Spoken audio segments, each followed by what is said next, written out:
Мы говорим о том, что должно участвовать население в благоустройстве малой Родины, в том, чтобы как-то управлять своей территорией, в том числе вносить туда экологическое сознание. Поэтому мы готовы найти специалистов, если вдруг, которые могли бы выехать на вашу территорию и к вам в гости и прочитать какие-то лекции на тему «Вода и будущее».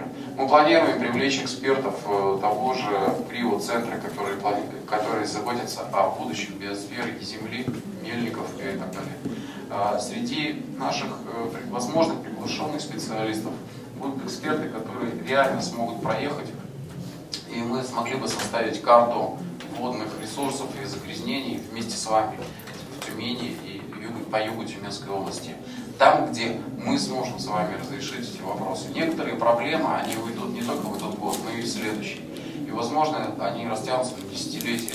Но согласитесь, если сегодня мы пьем, это никто не думал, что через 15-10 лет назад, что это станет просто нормально, что мы за деньги покупаем свою же воду, она называется чистой, и мы ее пьем, то я, знаете, боюсь, что кто-то издевается, когда рассказывает о японской жизни, что воздух упаковывают в такие. И боюсь, что если мы с вами хоть как-то сможем вот эти моменты прорисовать, построить, где-то защитить и где-то как-то выступить патриотами, то я думаю, что население скажет вам огромное спасибо.